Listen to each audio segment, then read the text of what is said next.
My name is Nonsa Dova. I'm the professor of dermatology. I'm also the dean and head of school of the Nelson Mandela School of Medicine, which is in Durban, South Africa. Colleagues, we are humbly making a plea and a request for you to assist us in ensuring that we harness and get donations from our colleagues, from our the NGOs, the corporate sector, as well as our ex-UKZN alumni, our Alan Taylor residents, previous students who stayed there. Those who are UKZN alumni will remember the vibrant community that we had at Alan Taylor residence. We are making a call to assist our students. As I mentioned, UKZN has the most number of students who are from previously disadvantaged communities. We also have 70% of our first-year medical students are African, a great success in terms of transformation of our medical school.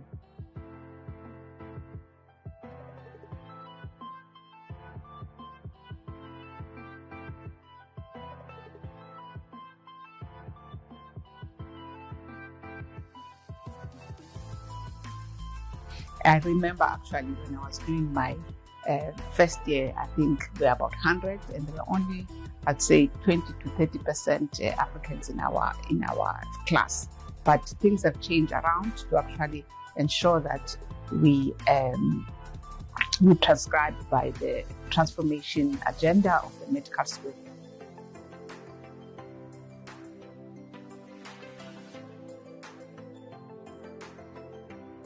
So we have already got assistance from the UKZN Foundation to establish an account where all donors can deposit their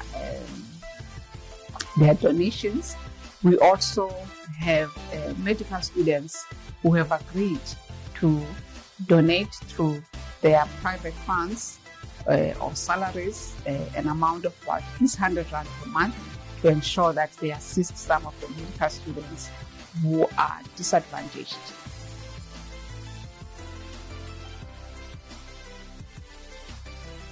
A small group of privileged medical students who have also agreed to try and donate on a monthly basis, whether it's 50 rands or 100 rands, it will really go towards the bigger goal and the dream that we have.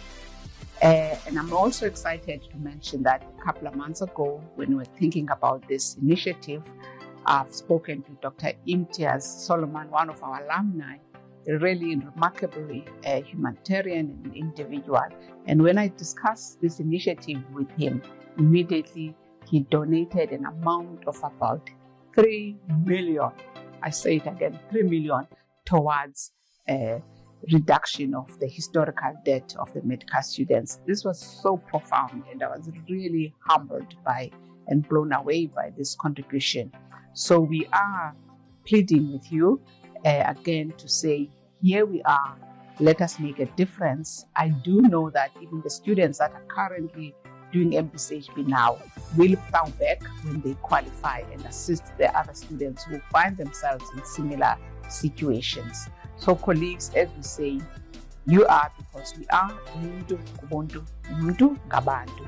Let us put our hands on the deck and see how we can assist and support this initiative.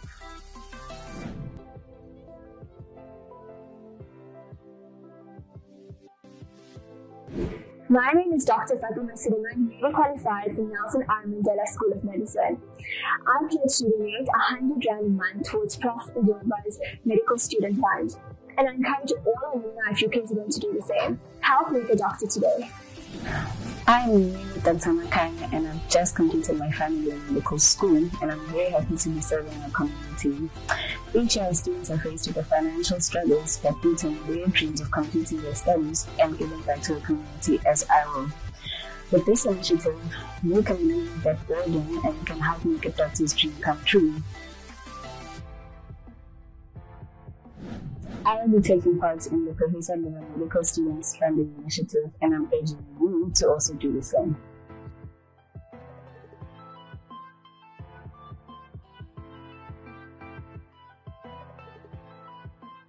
Hi, I'm Dr. Caitlin Beaumont, a newly qualified medical doctor. UKZN takes up its social responsibility to help academically prosperous students from disadvantaged backgrounds fulfill their dream. So we are asking you, yes you, to do just that. Take up your social responsibility. Help us today. Contribute and help our aspiring doctors.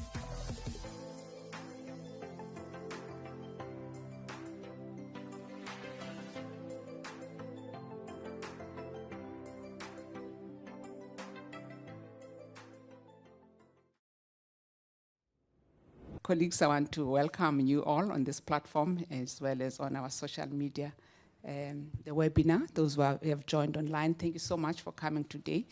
This is our fourth event. We call it Honoring the Living Legends in Medicine. What a beautiful way of ending the year with these three amazing colleagues. We started this, again, just to reiterate that we felt that many times we only hear about the great achievements that our colleagues have done during their lifetime at their funerals. And who wants that? We all want to hear, be acknowledged, be validated for the sacrifices, for the hard work, for the commitment that we have done during our lifetime. Hence the establishment of this platform. It's the fourth one. It's all by nomination. You don't just come and sit here. You've got to earn it. It's by nomination through a committee, and then you get invited. So, colleagues, I want to welcome all of you this evening. There are students here. We make sure they are medical students. We make sure they are registrars who need to be inspired by the doyens of medicine. We have Prof. Makgoba there, William Makgoba, our ex-Vice Chancellor, one of our doyens in medicine, immunology, and everything else. You know, his CV is extremely long, and I'm sure all of you know him. We also know Prof. Adhikari. Both of them were my teachers, by the way. And our, again, Professor Miriam Adhikari. She is a well-known pediatrician. She's been with us for a long time. Very committed to her work in the public sector and published a lot. Again, I'm not going to spend a lot of time on their CVs, which are like 3 pages or 4 pages or 10 pages long. And again, lastly, but not the least, our own mother, Dr. Nkosazana Dlamini Zuma, who we're blessed to have her a couple of months ago with the students, because the students really wanted her to share her journey and make sure that the students are still aware of the politics of the country globally and nationally. And no one else can share such memorable, sometimes painful, and sometimes amazing stories and the contribution that she has made as a woman in the health arena.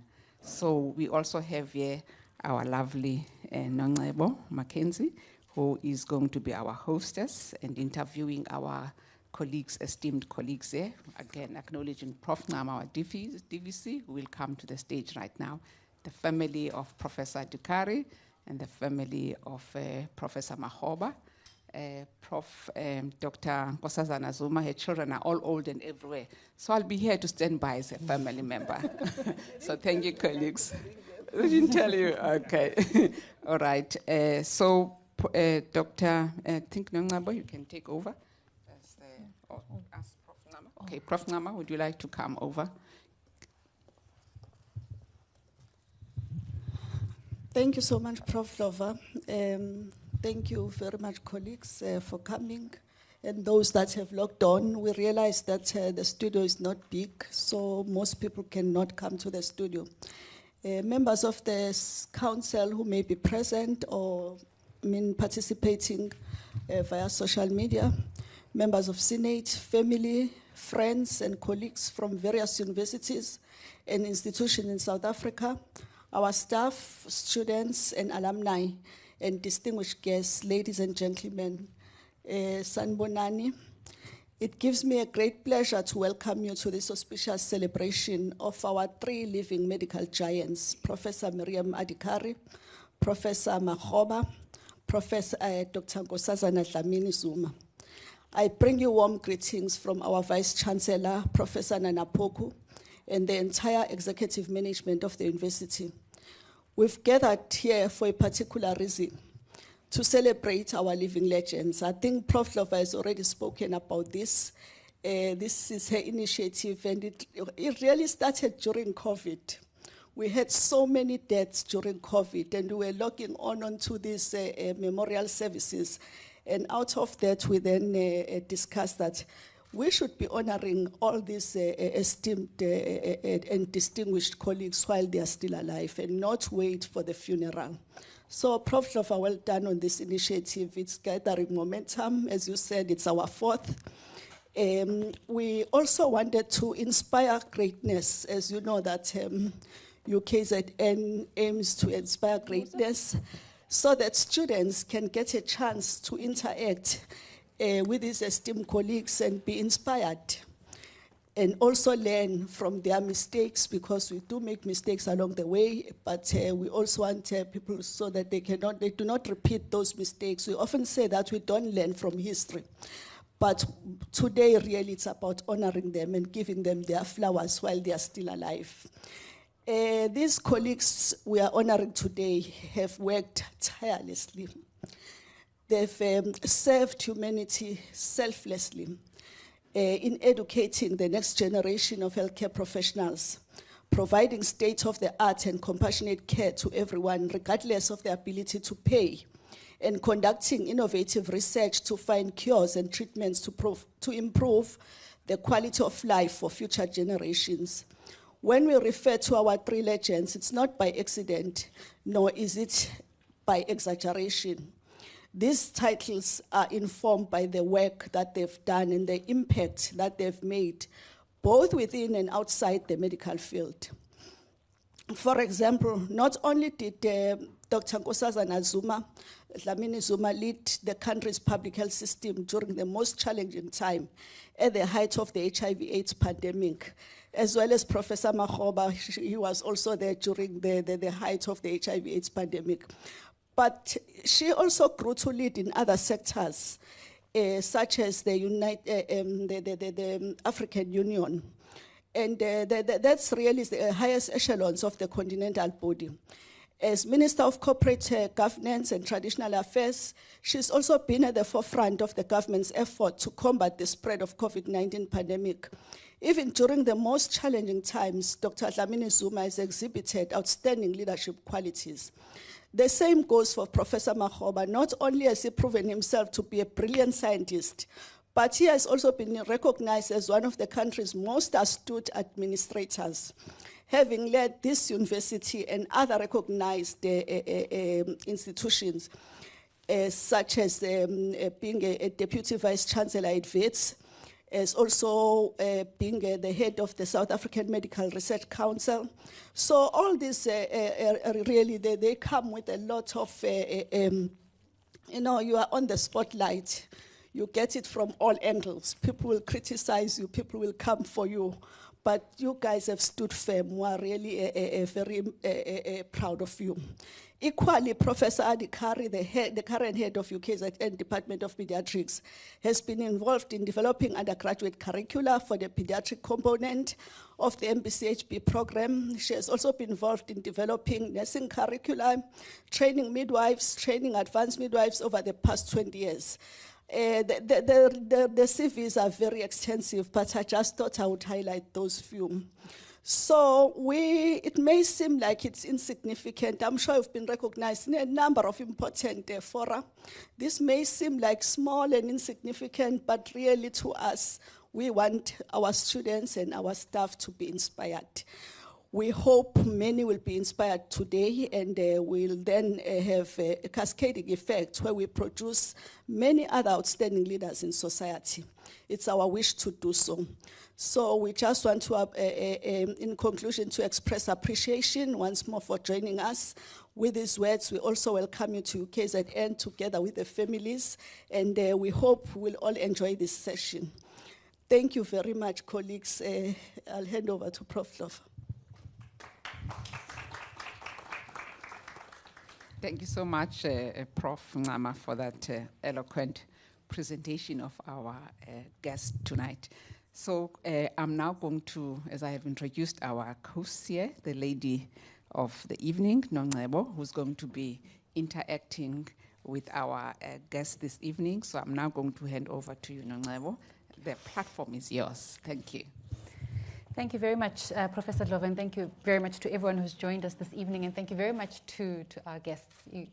It is always so. This is the third one of these that we've done, and I'm starting to see the regular faces that are always at each and every one. I recognize everyone who's coming to these ones, and it is always so humbling, and also at the same time quite a kind of whelm. I don't want to say overwhelm, but a kind of whelm to sit with such greatness when you look at what you've achieved, but also in the context within which you've achieved it.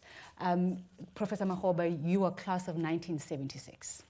What a tumultuous year to actually graduate. And when you look at our history, we were talking just now, Professor Adhikari, when you were talking about your journey within the profession and what you experienced, rooms you couldn't walk in because of your race. Meanwhile, you're a specialist in your space. Yeah. And the pearls of wisdom, and as well, I mean, your role is, as Professor Dlova was saying, and Professor Ngama was saying, if we were to read all your CVs, I think that would be the entire session up until 6:30 that it would take. And to have this opportunity for students, for those joining online, to actually hear your journey and your stories, I think is something that's so important. And I think it's great that the university has done this, because where else would we have the opportunity to actually hear directly about, we hear about your research, we read your research, we hear about your achievements, but to actually get the nuggets of wisdom. So thank you very much for honoring the invitation, and thank you very much for being here this evening. I'm going to start with you, Professor Adhikari. And I was so excited because when you came in, I know your husband from spinning class, so I thought, yes, we used to go to the same spinning class. I haven't seen him since before COVID, so I'd see him in spinning class, or I'd see him in the queue at the shops just outside gyms. So it's one of the ladies you were eyeing, eh?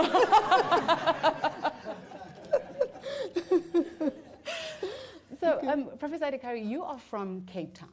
Yes. And you come to the University of Natal then. And we were talking now about your research, and I'm going to go straight into the question.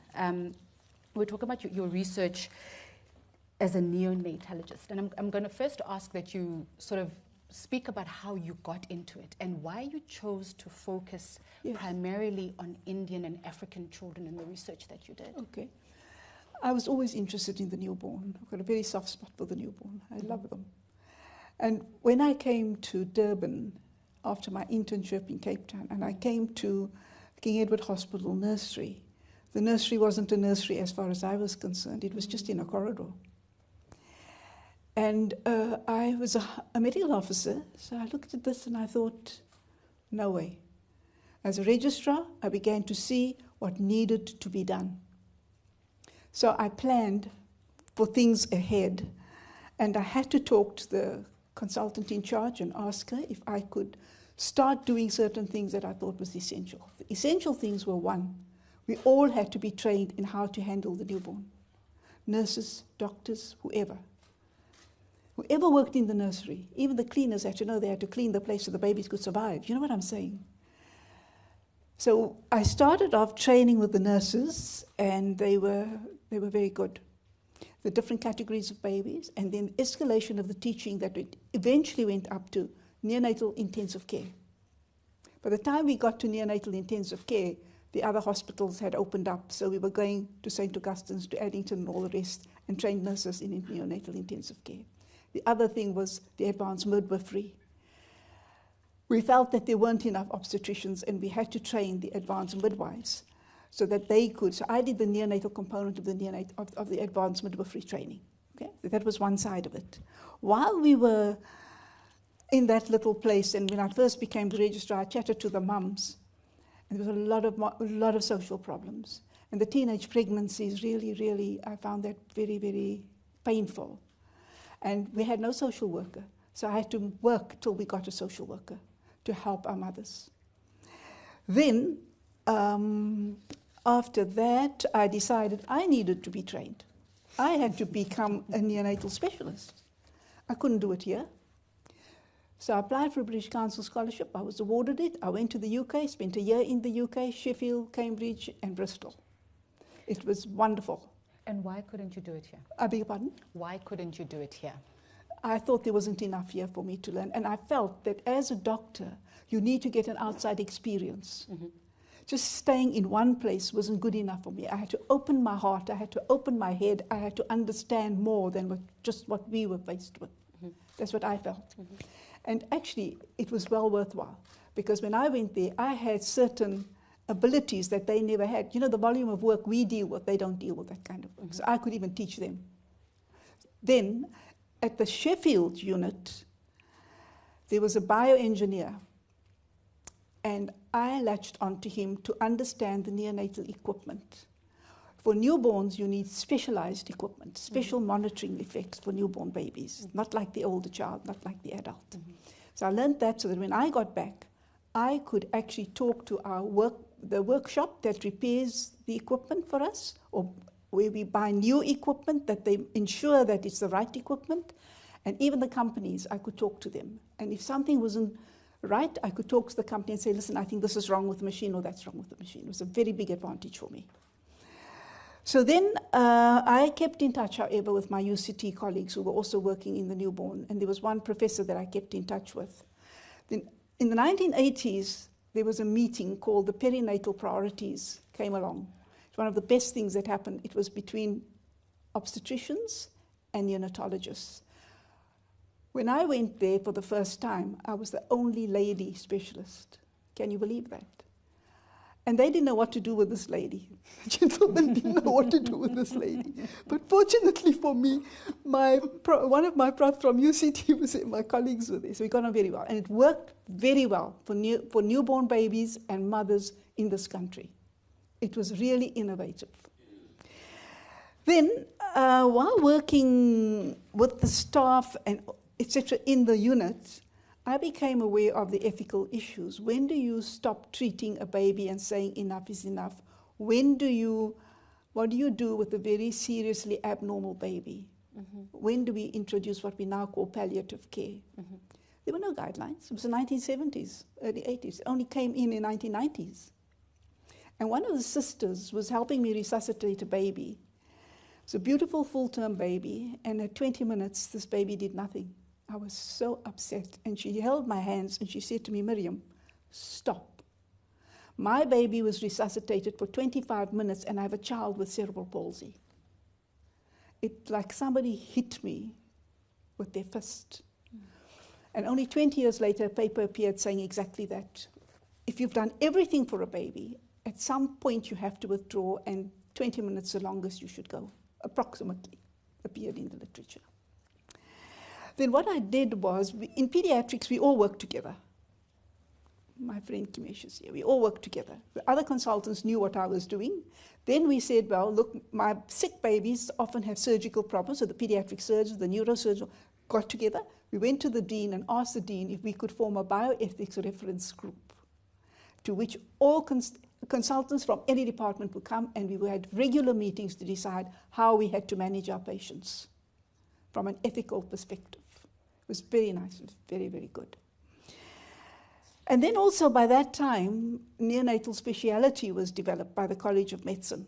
So now I was on my way to train people to take headships at the second level hospitals, like Mahatma Gandhi, Port Prince Msheni, etc. Mm-hmm. They had to have somebody there for the newborns, because that's what I was concerned about. So we did that. But when Nkosi Albert Luthuli opened, that was a dream for us, because now we had a very specialized neonatal unit, and all our subspecialties began to develop, and they were all going to move over to Nkosi Albert Luthuli. And the individual for the newborn unit there was my husband's brother, who trained in Oxford, and Prof. Mahoba knows him, Asu Mackenzie. He trained in Oxford and Cambridge. And so he became the head of that unit. And I think that was a very important issue. Then the next thing that came onto my lap was neonatal cranial ultrasound. That's scanning the baby's heads to see what the brain is doing. Now, what do I do in the newborn nursery in King Edward? I had to go to the professor of radiology. He interviewed me extensively, wanted my CV, wanted to see the publications, and then he said, okay, you can have a mobile machine, and his radiology setup would look after that machine for me. And in turn, I helped the radiographers, and even the registrars in radiology came to join me in the nursery when I did the scans, because nobody was doing it. And through priorities in perinatal care, we could have a national, link up with other colleagues who were doing it. Mm-hmm. And then I went to Cambridge to do a course with Dr. Malcolm Levine as well. I went to Cambridge and got advantage of that. And so you could look at the baby's brain and decide how well the baby was, how sick the baby was, how much damage there was, etc., etc. Then the next thing I did was babies were sent to us and they were in poor condition because they weren't managed appropriately. The mum wasn't managed appropriately, so I started neonatal outreach. I went to all the hospitals. I had a system of what I would check with the nurses and the doctors and what we should put into place.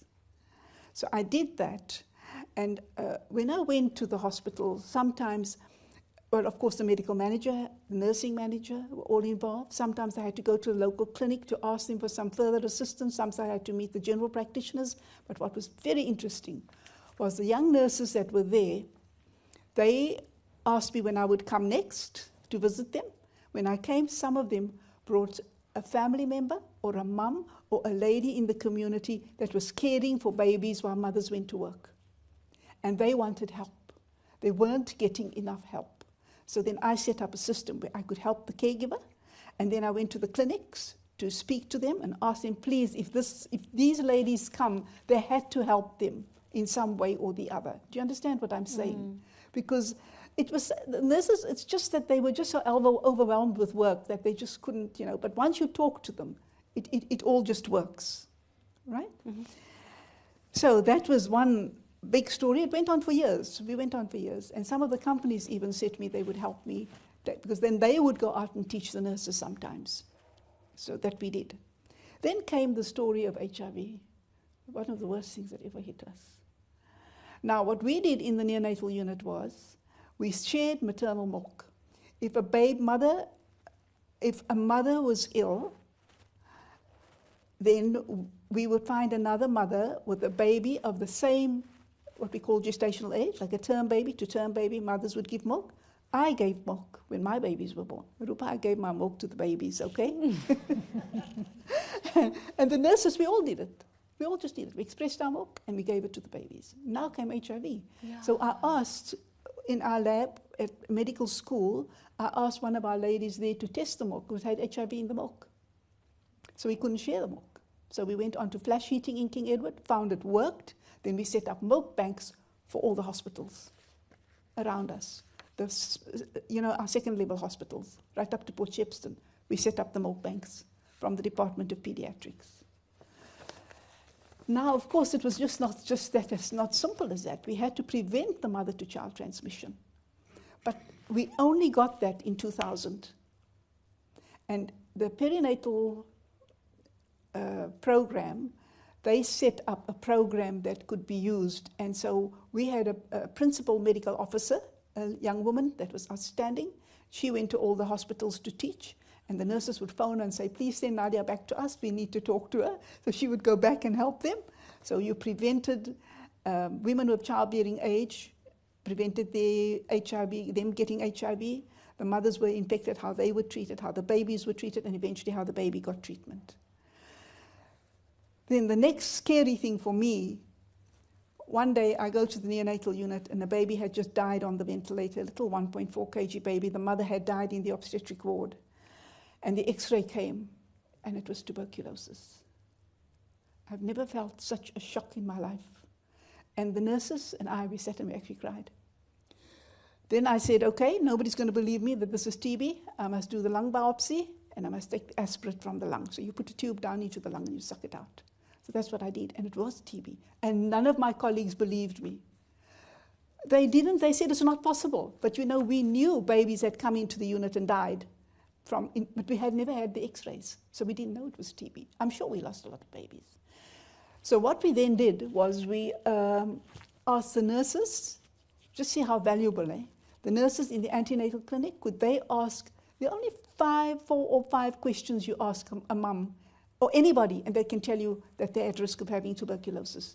So we trained the nurses, they did that. And when the first one came in and came running to me and said, I diagnosed TB in the mom, we invited her for tea and celebrated it. And then gradually, within 2 or 3 years, there were no more babies with tuberculosis, and all the mothers with TB were actually treated. So that was something for us. So that's where I've stopped with my story about newborns, because you've got another question for me, which anybody can ask me anything they like. What's interesting for me is as you chart this, you're going from the 80s all the way to the 2000s, and all these systems that are now in place. Yes. That, this is how we do things. Yes. You were the catalyst.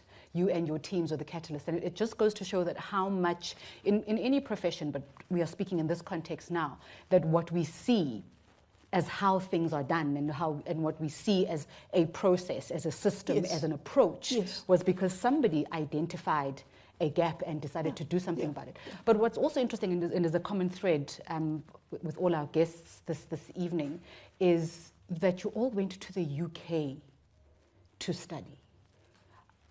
Yours, Mam Nkosazana, comes through more and is more narrated according to the political lines, but of course there's the medical lines as well. What is it that led, because even last time we had Ubabulizo as well, and he had gone to the UK.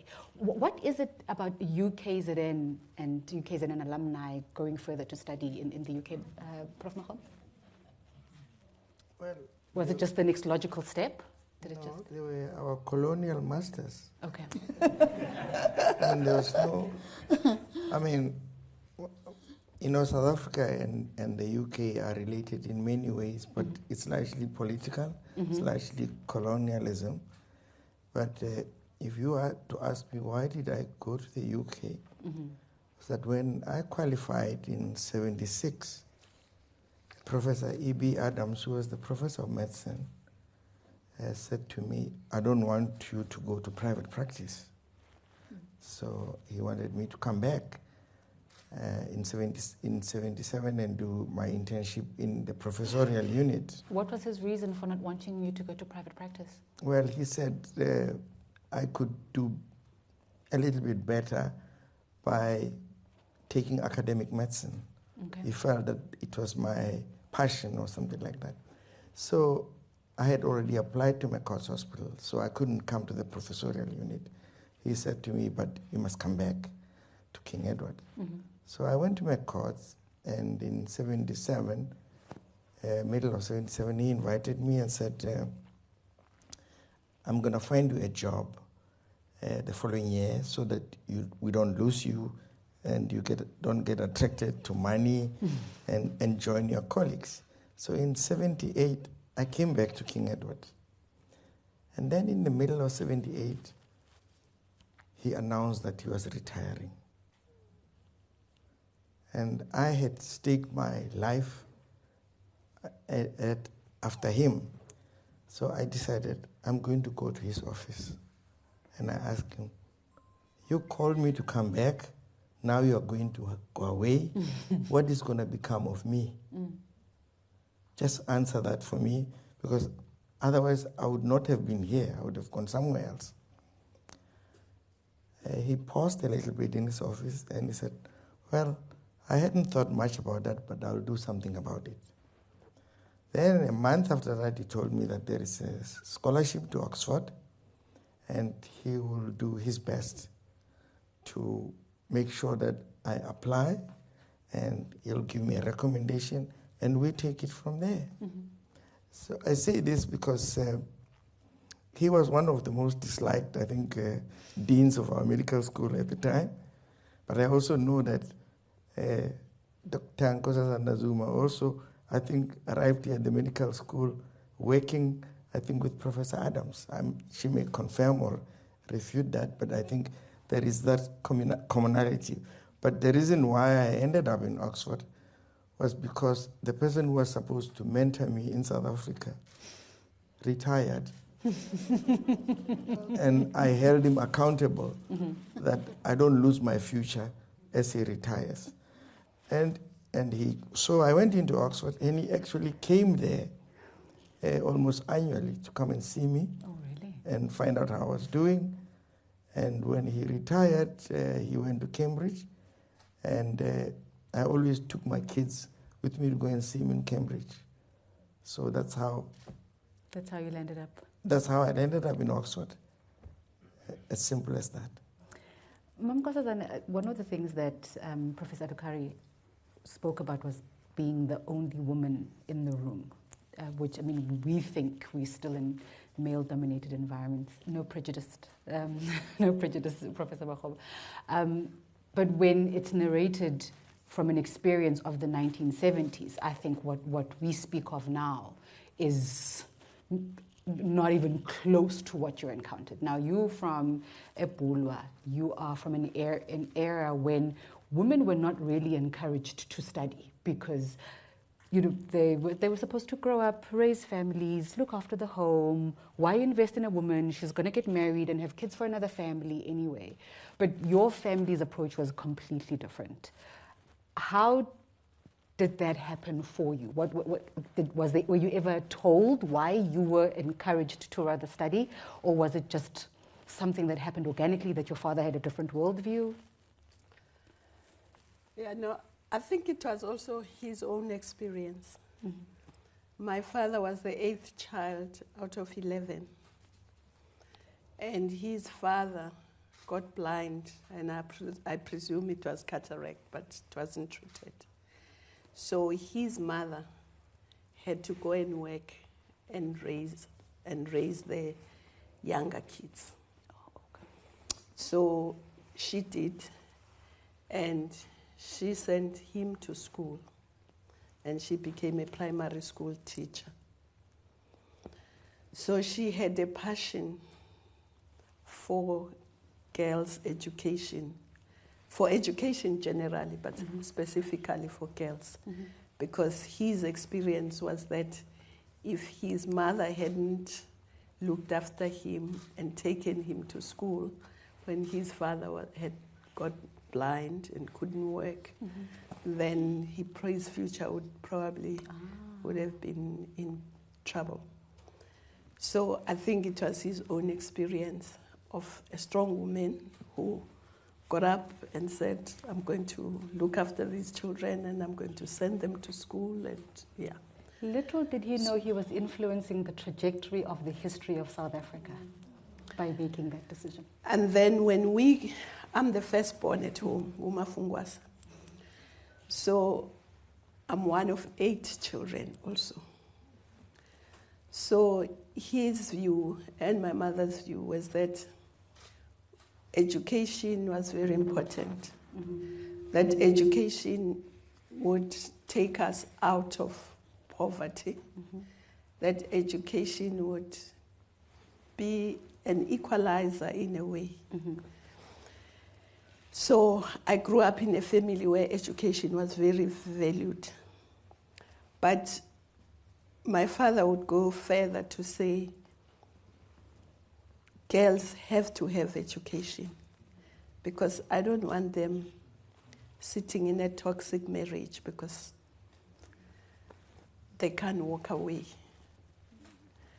or they lose their husband and they turn a blind eye when the stepfather is abusing the children because for economic reasons they can't walk away. So, but he also treated us the same. We're 5 boys and 3 girls.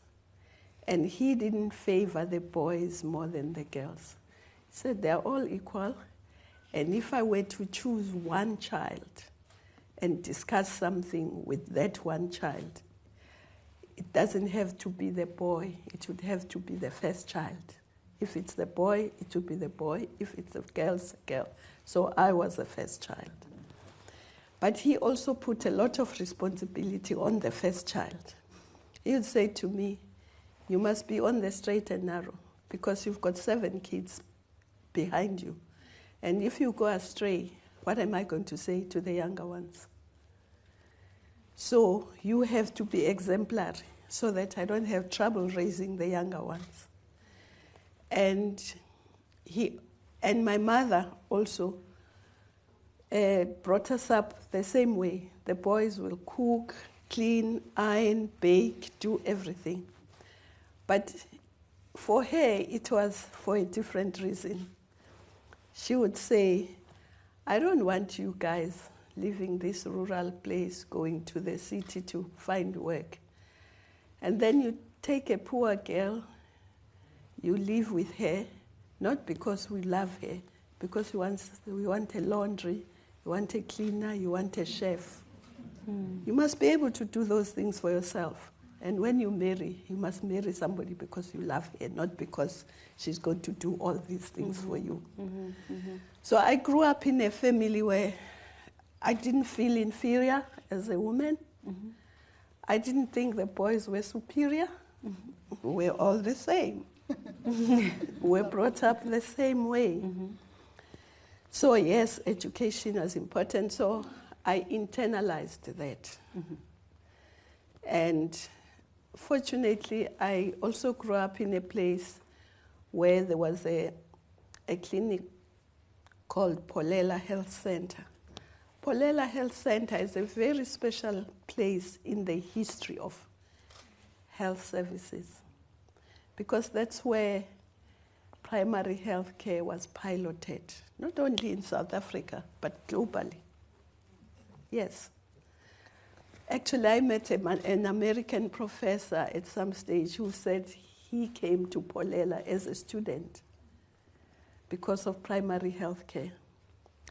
And in that clinic, there was a couple, Professor Sidney Kirk and Emily Kirk, who worked there, who started that health center. And the way they practiced there wasn't like a curative health system. They started with clean water. They taught us how to protect springs because there was no running water. We had springs. They had to be protected. They had a demonstration garden in the clinic where we went to see how to grow vegetables and so on because they encouraged everyone to have a vegetable garden. And they also had outreach where they went to schools to do vaccinations. The family, what Professor Adkar was talking about, looking after the mother and making sure she doesn't have TB so that she doesn't pass it to the baby. Yes. They were very advanced. The medical records there were not individual records. It was a family record. Because if there was a coughing grandfather and a sick child, they would then see whether the coughing grandfather doesn't have TB and the child doesn't have TB. So they had very advanced ideas about prevention so that you could have very few people going to the hospitals. But also in terms of maternal child health, mothers came for their antenatal care. If they thought you had a complicated pregnancy, in the last month, they had what was called waiting hearts because there were no, transport was very difficult there. So they would take the mother with a complicated pregnancy in the last month of her pregnancy. She would stay in the waiting heart so that if she goes into labor, they are there.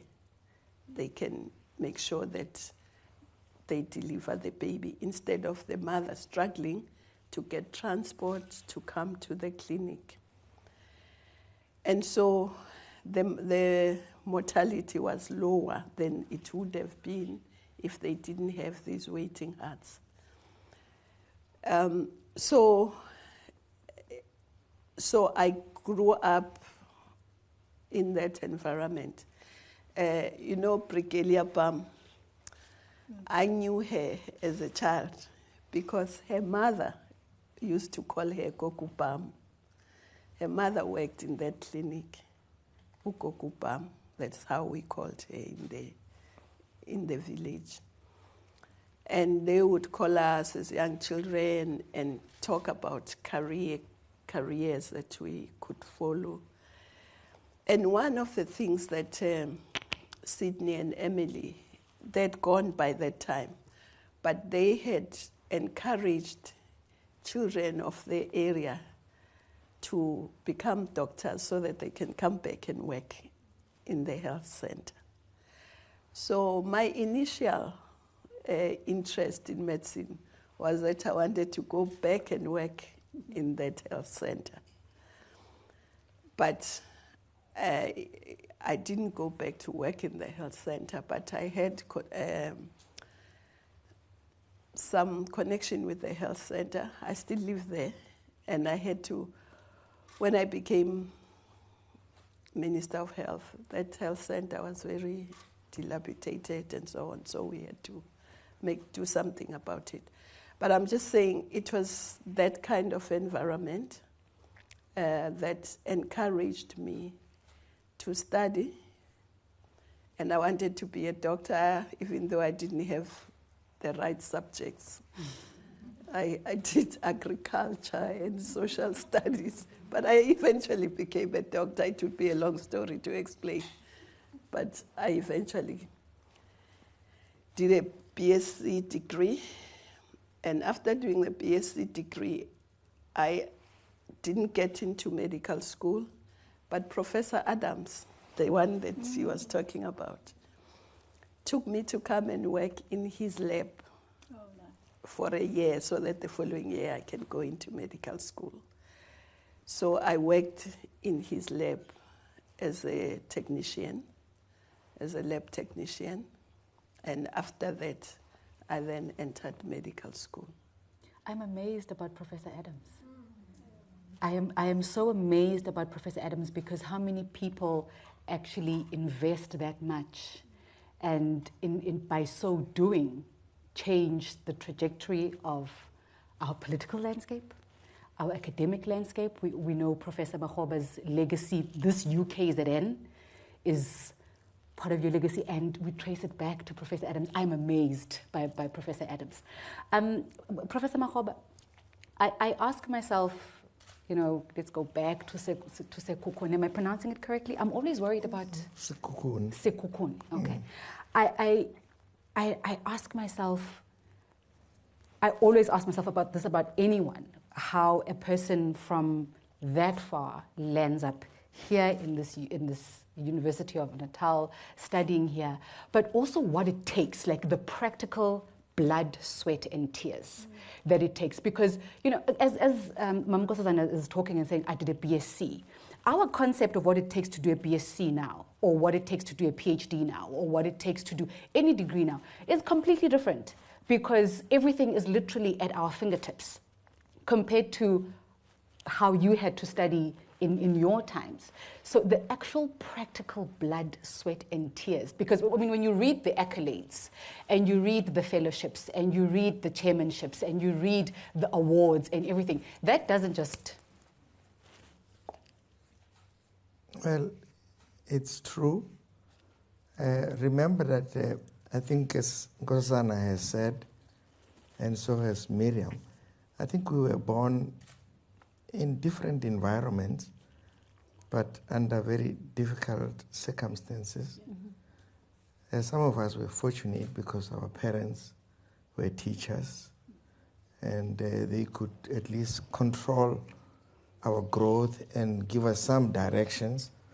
So, yeah, I was born in a rural village in Sekukuni, and you know, there was hardly anything there.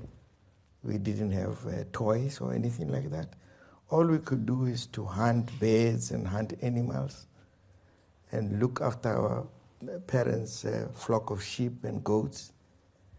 And within that environment, where every parent was your parent, you had to find meaning as a growing child. And I think, as I say, one was fortunate to be able to develop a passion, maybe from my parents, because I think my parents valued education like many parents of their time. But there was one thing that they both encouraged, that we enjoy learning. Not just learning, but we have a passion and love learning for understanding what's happening in the world. It was not to look for a job. They never said, go and study so that you can find a good job. I suppose they assumed that a job would come, but it was to enjoy and understand the world, because that's where you're going to live. You're going to live in the world and not in your job. So that is something that I learned from both my parents. And when I left home at the age of 14, I went to a boarding school like most children of my time. And I learned the second step was to compete. That life is going to be about competition. And then when I came to varsity, I learned something new called politics. I learned that, I'm a black man, I must be on my own, I must be black and be proud. And those were the teachings of Steve Biko, Panipichana, Mampela, and Nkosazana here in different ways. So you learned your identity in the midst of training to be a doctor.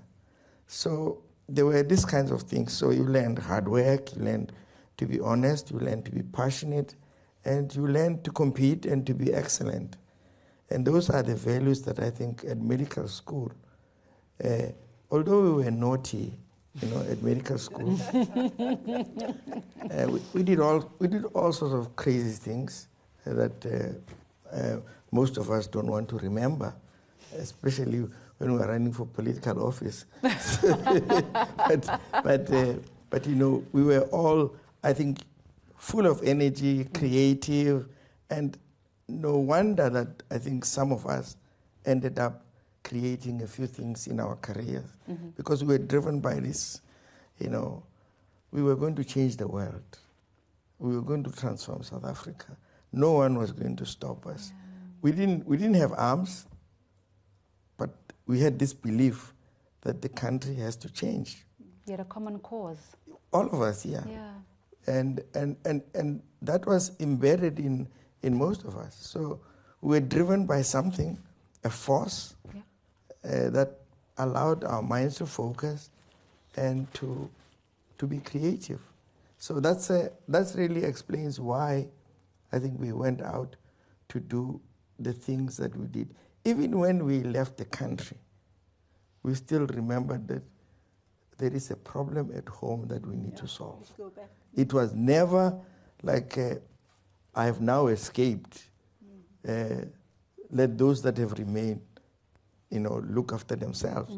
It was, I'm going to there to learn something, and hopefully from what I've learned, I can contribute back. And really those are the things that makes the blood and sweat. I don't think I'm ever going to forget what you have just said when you say, you're not going to live in your job, you're going to live in the world. Yes, that's the fact. And that's where you need to make the difference. Yeah. And your contribution, Miriam, in terms of changing the world, your research, nephrotic syndrome in Indian and African children. You want to know how I got to that? How did you get to that? Yes, I just want to tell you one thing. Remember we were talking about going to the UK? One of the things we do when we go there is to verify what we are doing.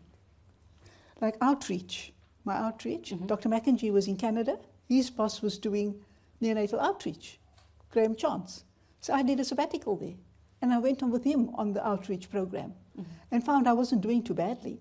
In fact, the nurses and I got on so well because there was nurses the same throughout the world. That's what I learned. And when I went to India, the same thing happened to me when I did a sabbatical in India.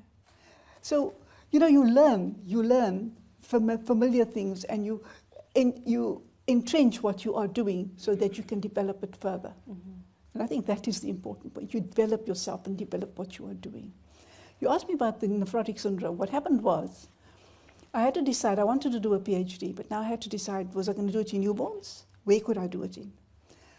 With discussion with my husband and the HOD, we decided the newborn was just too difficult at the time. That was 80, you know, end of 70s, 80s. I mean, the nursery wasn't anything like I'm telling you now the nursery is, not like that.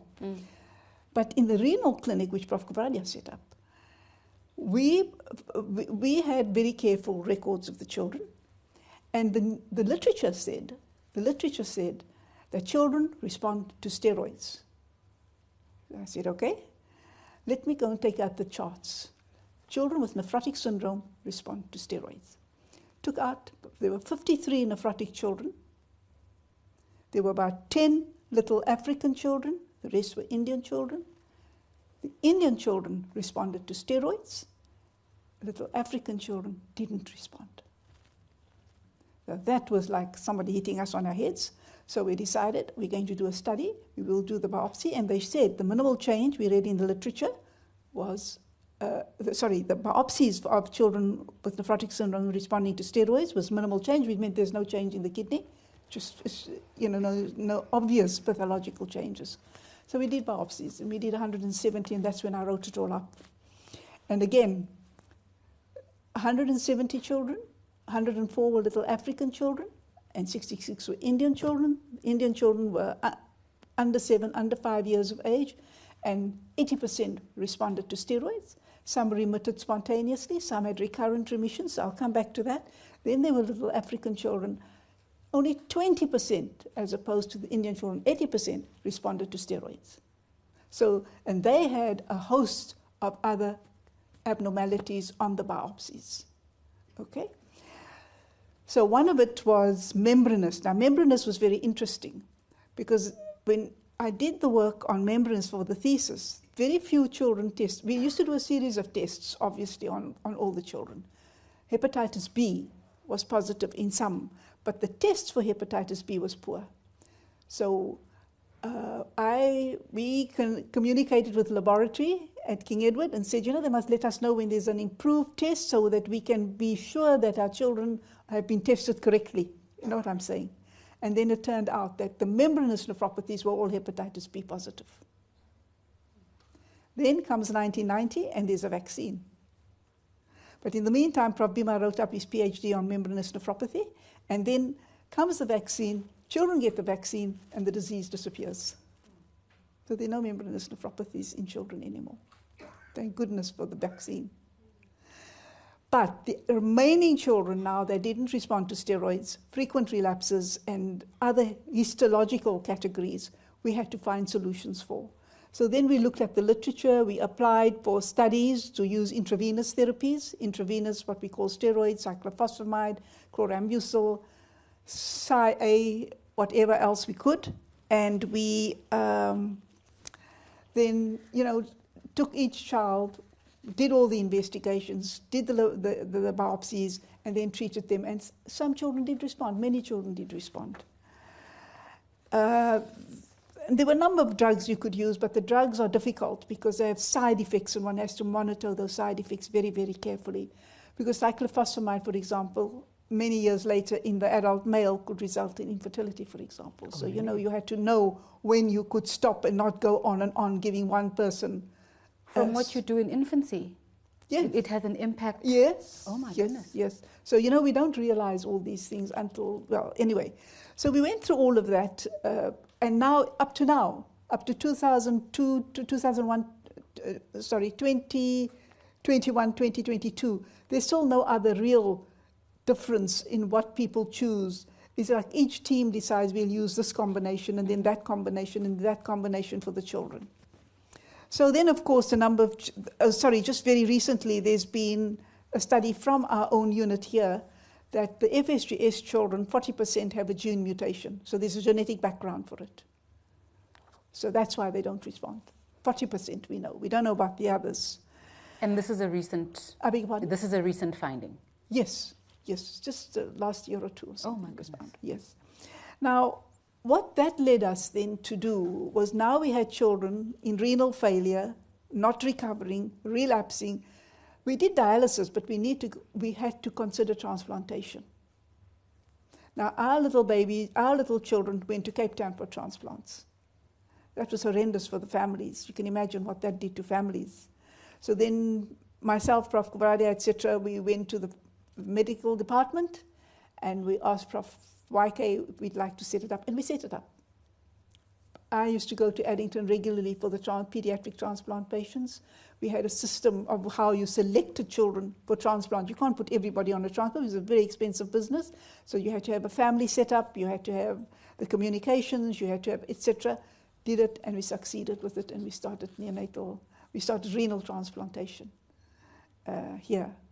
Unfortunately, when they opened that in Corsi, they couldn't start immediately, but they've already started in the last few years. They've started doing the transplants. So that's where we got with our renal work. That's how I got to do the work on nephrology, obviously with all our colleagues. And nationally too. Huge teams, national meetings, meeting regularly. It was good, very, very good work. Very supportive. Everybody's very supportive. Hearing all the amazing achievements and the results of all your work leaves me wondering, is there any more for us to do? Because you've done all the important stuff. There's plenty more to do. Mam Nkosazana, in your time as health minister, and I think perhaps this is related to the Phalela Clinic and how that influenced what you wanted to do, how you changed women's health care. And I'll just state a few. Pregnant women and children under 6 had access to free primary health care. This is part of your legacy. Abortions were legalized on demand. This is part of your legacy. And you united the health service. And I think from what you have, when I say unite, sorry, let me step back. When I say unite, I mean, obviously we know our history. Things were divided. I mean, we were talking about this before we started, about how you couldn't go into Addington with all your knowledge, but you couldn't go into Addington and all those results of the system back then. Then you turn around Home Affairs and you streamline processes. And then you go to the African Union and you streamline processes there, and you have a very clear focus. I mean, you are credited with making the African Union more professional. You are credited with ensuring the incorporation of gender issues, human rights issues, food security into the AU agenda. Now, this is, again, not something where you walk in and you say, right, this is what we're going to do, let's do it, and then it materializes. There's a lot of lobbying, there's a lot of work, there's a lot of realigning policy, there's a lot of getting minds to meet on a common cause. And you're talking, especially when you get to African Union level, you're talking about the politics of different countries, and there's a lot of reading and information available about what you had to go up against in terms of getting those systems in place. What does it take to... Because to reorganize your kitchen cupboard, I mean, that's something that can be done. You reorganize the entire African continent. Well, maybe starting with health. Of course, it was an honor, but also overwhelming when Tata told me I'm going to be Minister of Health. So, but fortunately, there was ANC health policy, kind of. It was very important that we did concentrate amongst our priorities, women's health and child health. Because if you look at South Africa then, women didn't have sufficient places to go for antenatal care. And more than 500 women a year were dying from backstreet abortions.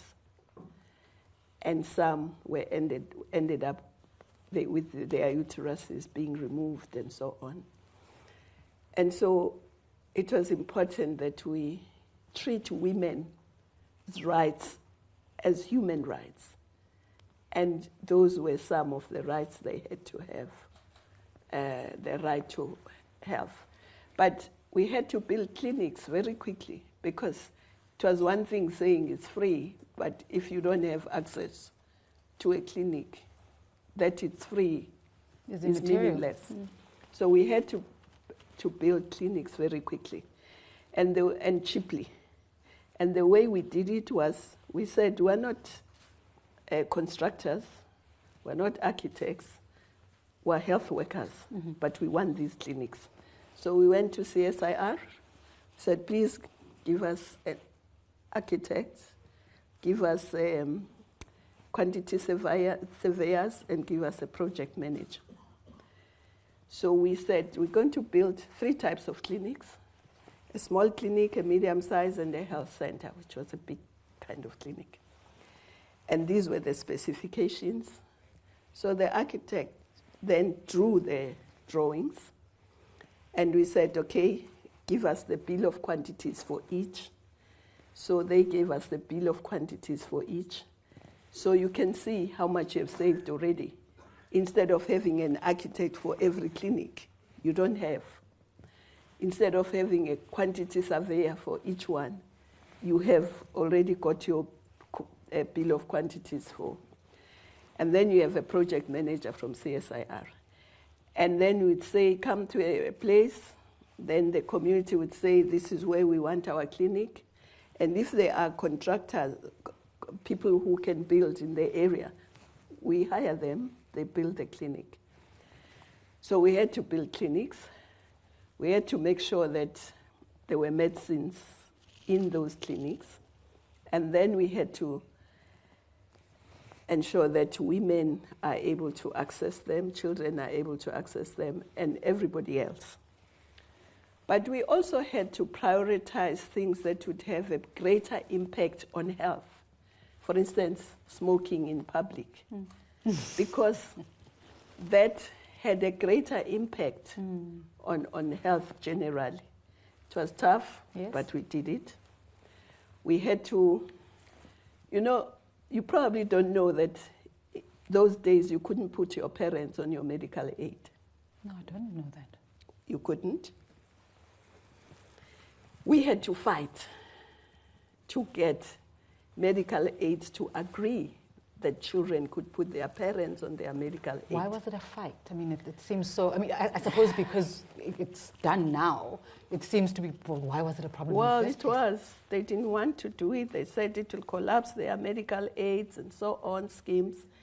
But in the end, it was done. And where I saw how much impact it had, one time I was getting off the flight from Malaysia. I was in Malaysia, got off the flight.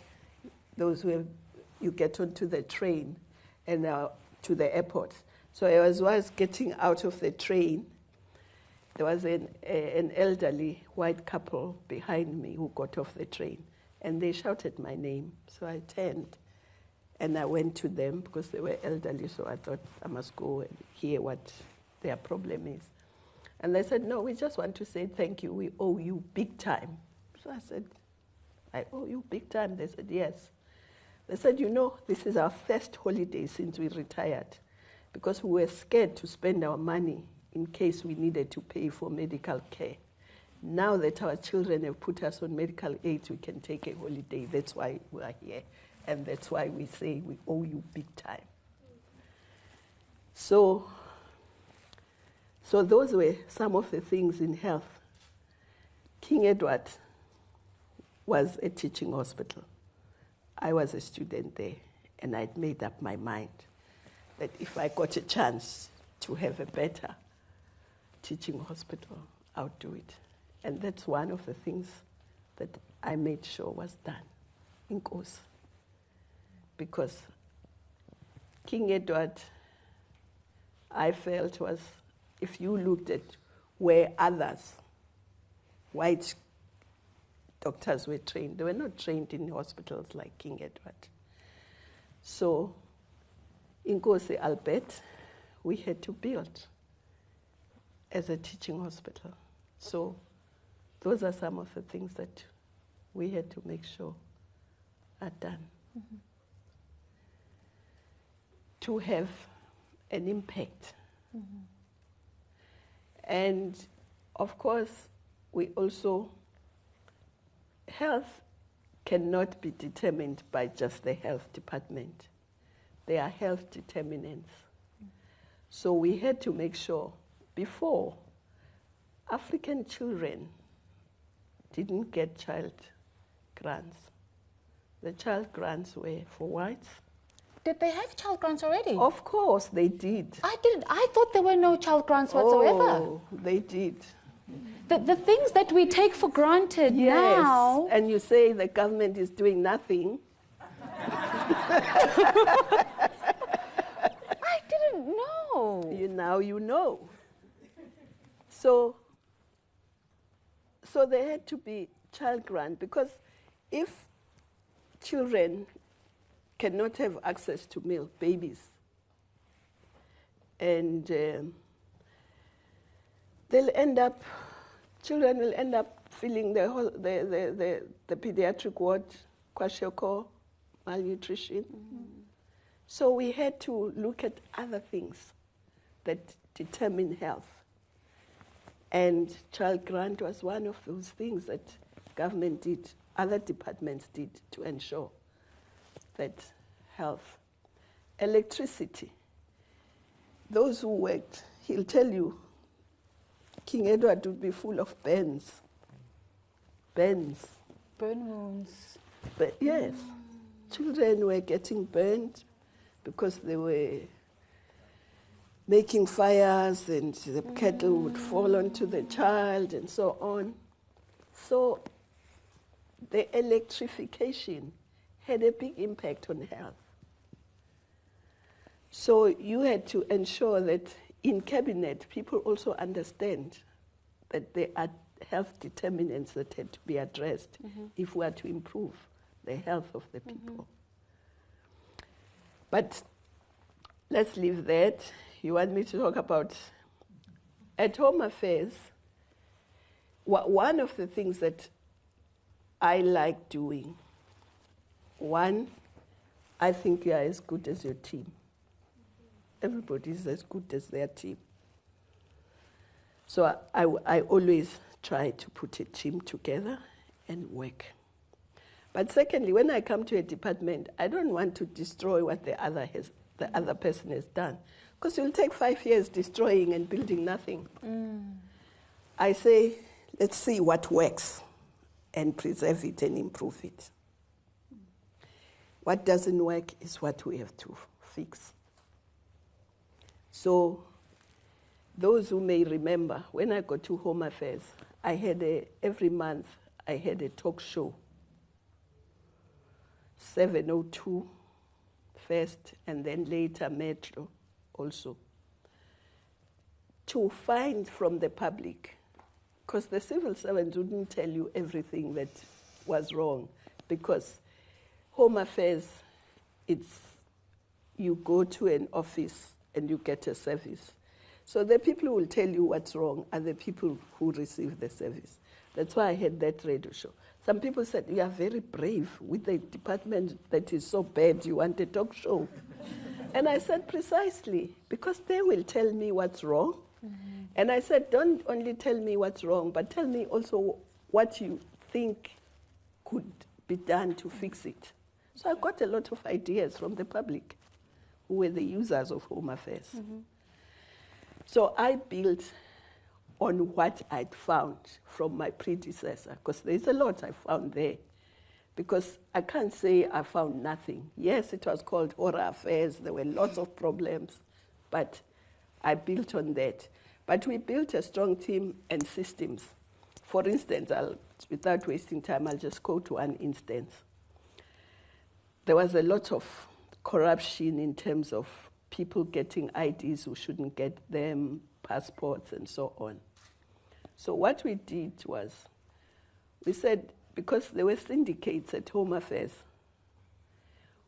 and if we were a syndicate, we'd say, you take leave, because we want to issue some passports.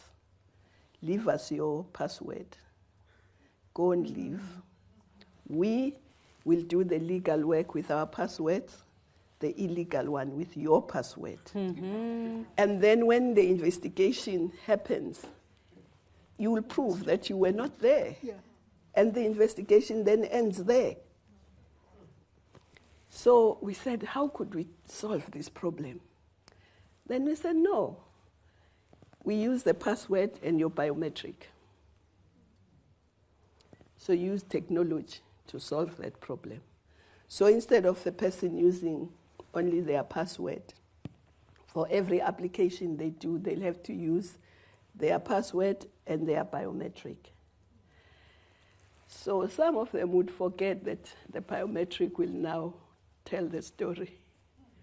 They will try and cheat, and we find it's your thumb, it's nobody else's. So The thumb didn't go and leave.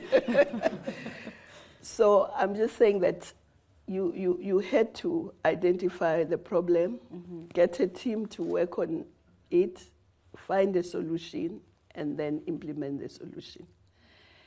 And of course, we had to also make sure that people work, because at Home Affairs those days, frontline, especially the back office worked, but the front line was very problematic.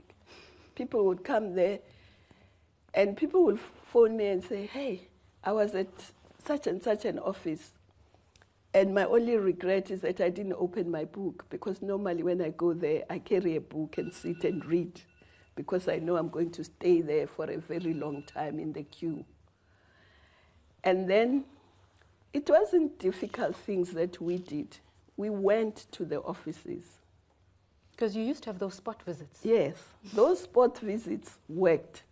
Because one person called me and said, you know, I went to such and such an office, and it was so quick I didn't open my book. And then I went to them and I said, it's the same stuff. Nothing has changed. But now I don't have to wait. What has happened? And she says, one of the officials said, I need to have this minister. As we are talking, she might just enter the door now. Nobody knows where she is. She might pop up in Lusigi or here or there. So we have to do our work. So those spot visits really helped. So it wasn't like rocket science, but you had to identify what the problem is, then find a solution. At the AU, of course, we had to also get the smart card, because it had been talked about for a very long time. And so by the time I left to the AU, it was all the processes were done, so it was a matter of just implementing it. So I'm very happy that now we have the smart card. But I'm unhappy that in my village, Home Affairs there still can't do the smart card. We have to go to Maritzburg. That's why I don't have a smart card. I'll wait until I can get it in my village. Because we shouldn't think once things have happened in town, in the urban areas, we must stop. Until I can apply for that smart card in my own village office, I will carry the green book. But also the burden of cost is higher for people in rural areas to Yes, get to travel. Yeah, the burden of cost is It's much very higher. At the AU, it was interesting, because indeed you had to, whatever you wanted to implement, it had to be agreed by all countries, which was not easy.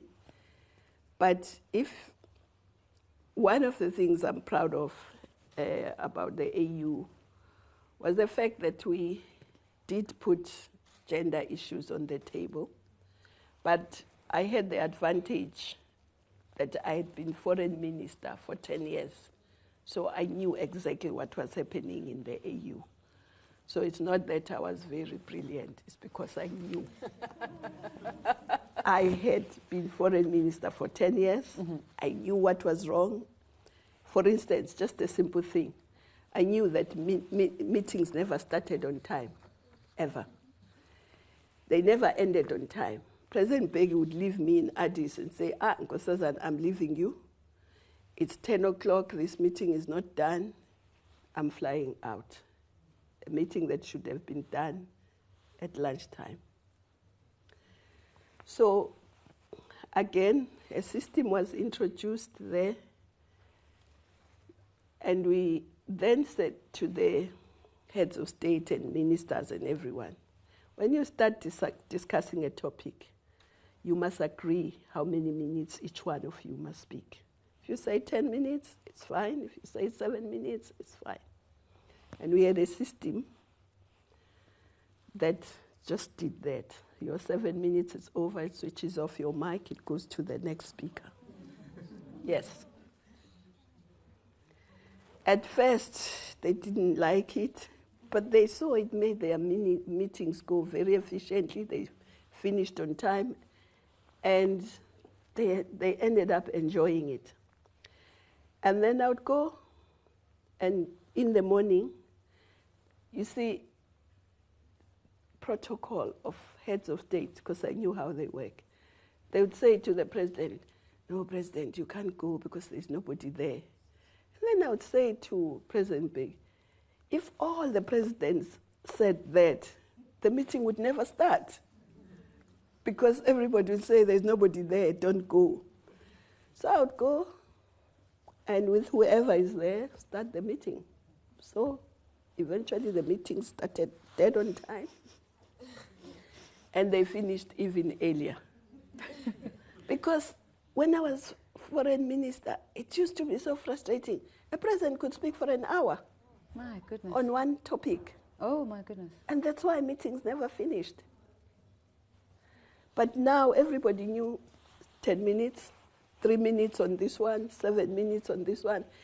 And it's impartial. Nobody says stop. The mic just stops and it goes to the next speaker. And they loved it in the end because things worked. And the other thing, I thought as a continent, we needed to have something that really is forward-looking. We used to be asked to do a 4-year strategic plan. So when I came there, I said, no, 4 years for a continent. Let's do 50 years. Say, where do we want to be in 50 years? And therefore, in 14, 13, 20, in 10, in 5, in the first year, what do we do? That's how Agenda 2063 came about. Because we were celebrating 50 years of the OAU.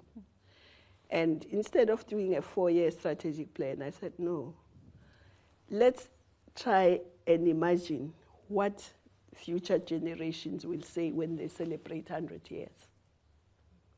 And put a plan that will make that possible. And the Africa Free Trade Area had been talked about, but we put it there and we said, we must start the negotiations. The negotiations started when we were here, and we gave it about 3 years, 2.5 years. And everybody said, you're crazy. Trade negotiations take decades. I said, no, it's not written from heaven.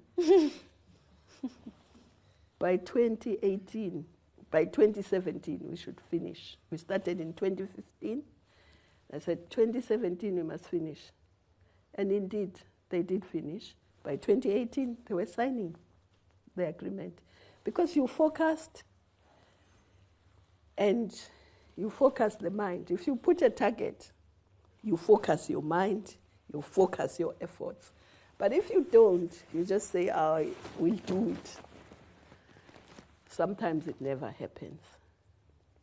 But it was also very interesting to see the comparative advantages of different countries.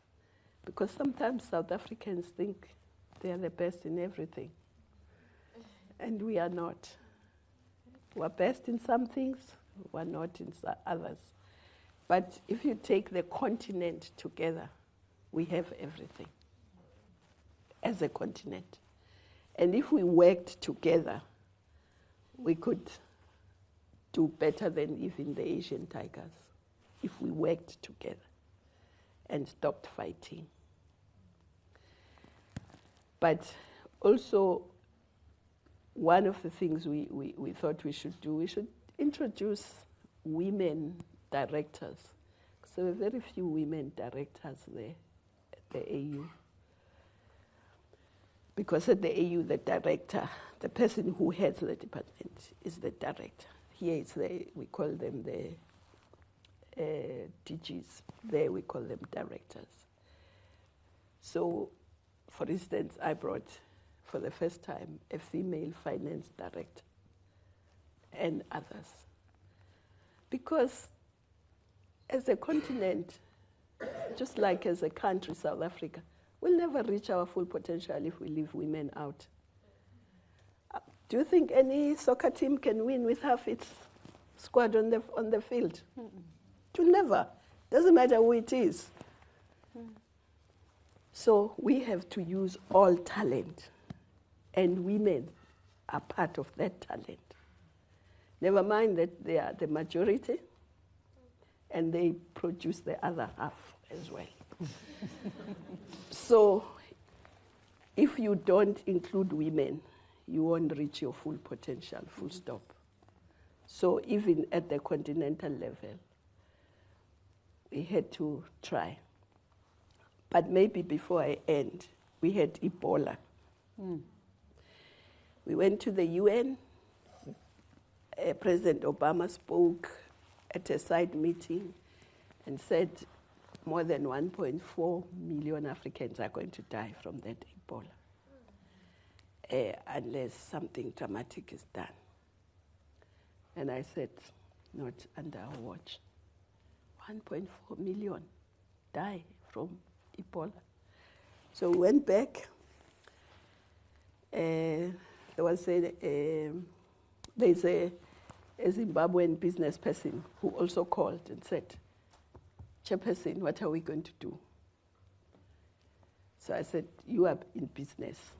Let's see what we can do together.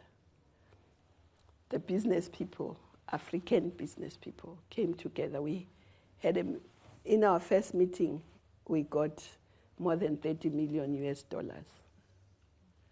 because we had to get African health workers to go to those countries. And we had to make sure we can keep them there, the accommodation, food, transport, everything. And we didn't have it in our budget. And if we waited for donors, the 1.4 million Africans would have died. We didn't wait for donors.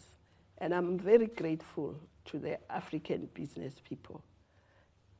They really came, they gave us, it's not, the 30 million was just on the first day when we spoke, when we invited them, and then they pledged and so we had more than 800 doctors and nurses who went to those 3 countries to help. And we didn't lose even 100,000. Not even 10%. Not even 10% of what they said we were going to lose. And those health workers, none of them got Ebola. We trained them, they were very disciplined, they worked there, they didn't get Ebola. The other country that helped us with human resources was Cuba. Cuba sent about 200 and something. The Chinese sent some. But the big countries didn't send their human resources. They brought Marines, others brought Marines, others brought big battleships. To fight Ebola. And they did assist us in building the temporary treatment centers. But human resources, Africans, and we interviewed some of the young people who went there. I remember a young doctor from Kenya, and I said, what motivated you to leave your country, to want to go to the Ebola stricken countries. And he said to me, you know, I thought, if this was happening in Kenya and people were asked to come and nobody came, what would we do?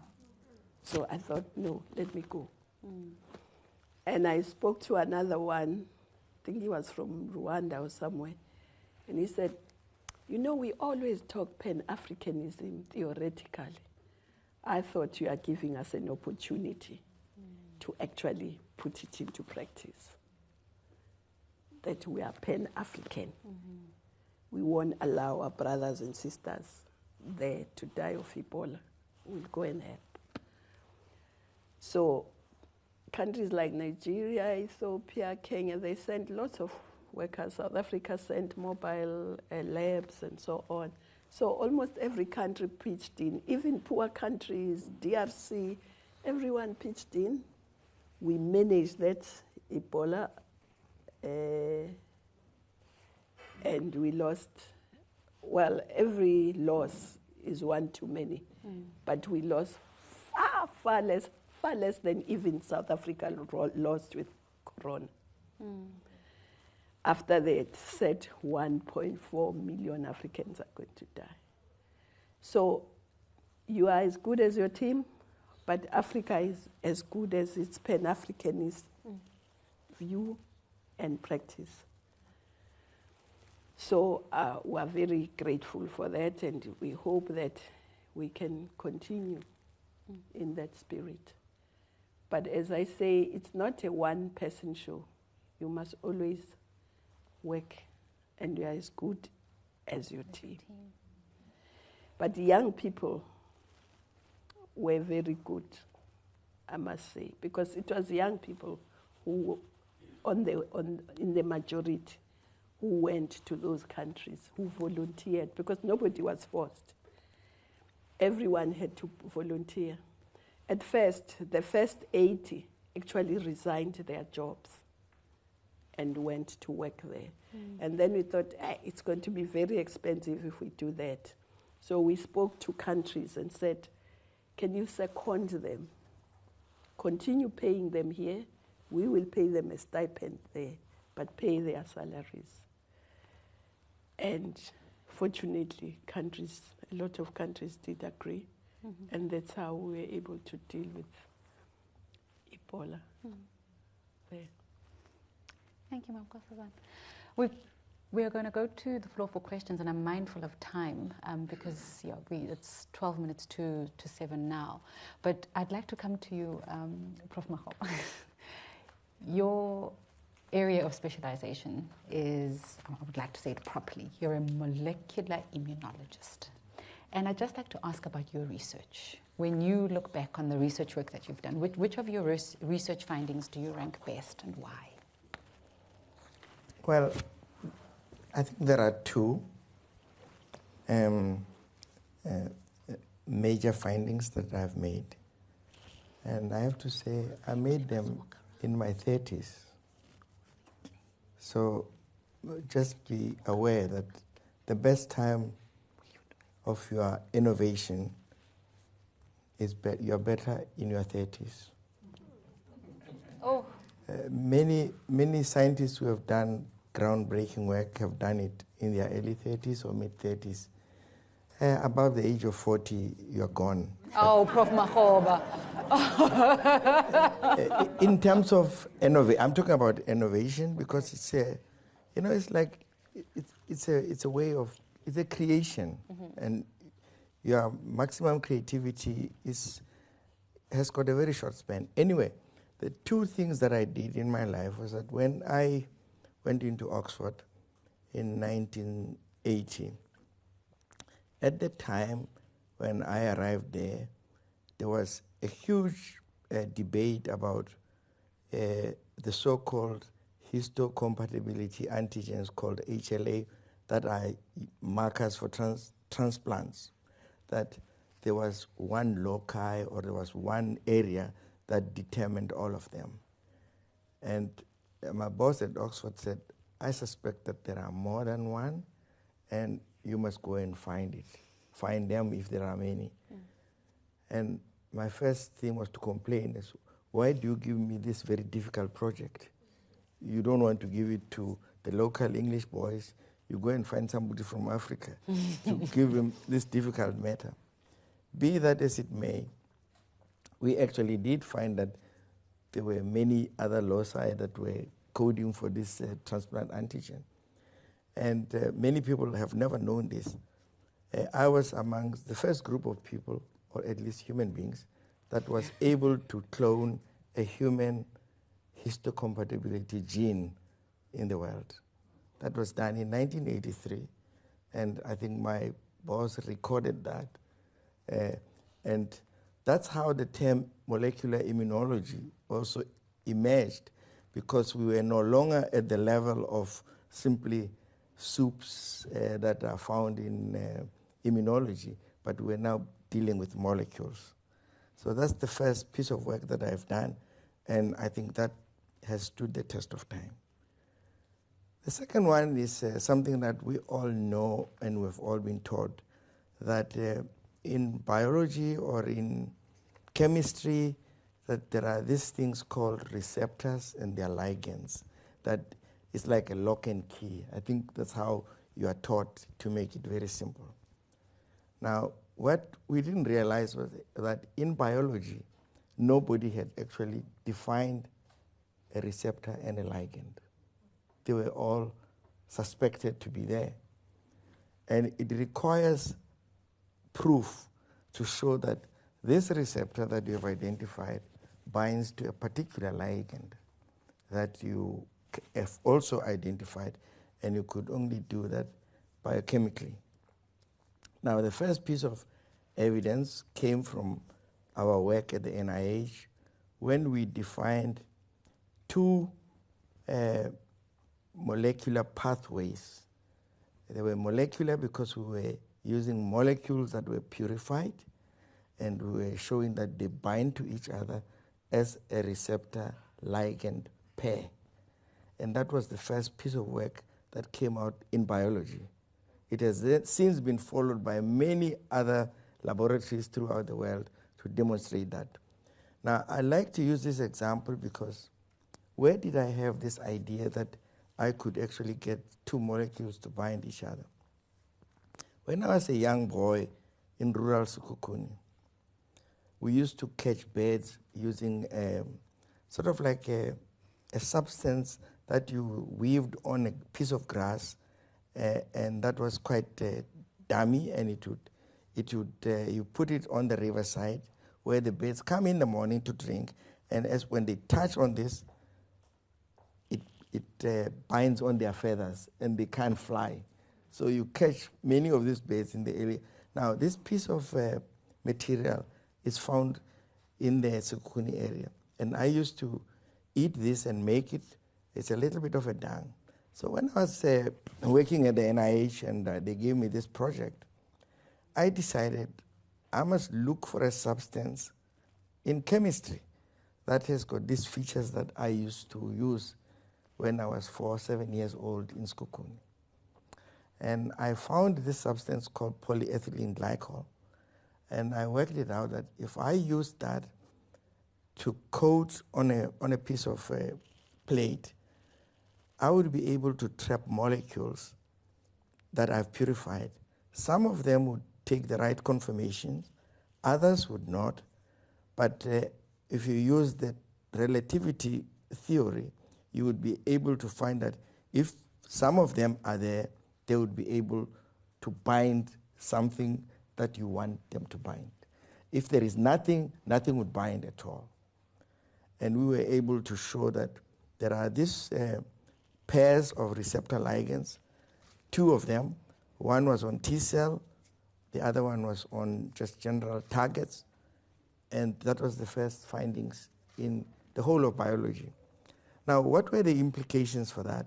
The implications for specific receptor ligand binding was that it was not simply the binding, it was the signaling and the communications that came out of that binding that then determined the pathway of why a T cell would move, why a T cell would secrete, why a T cell would migrate in a particular thing. Now, most of you also remember that when you are given a vaccine, everybody knows that the immune response remembers that you have received a vaccine. And lots of people didn't know how to define this population of cells in your body that can remember that you have received a vaccine. We were able to characterize 4 molecules on the cells of so-called memory cells for the first time.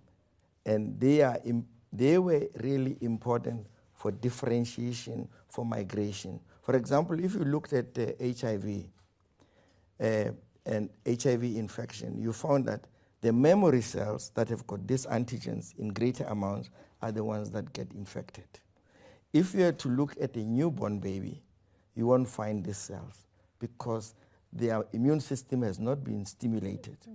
If you find a geriatric and an old man or an old woman, you'll find that they've got more of these memory cells because they've had a long journey of stimulating their cells and so forth.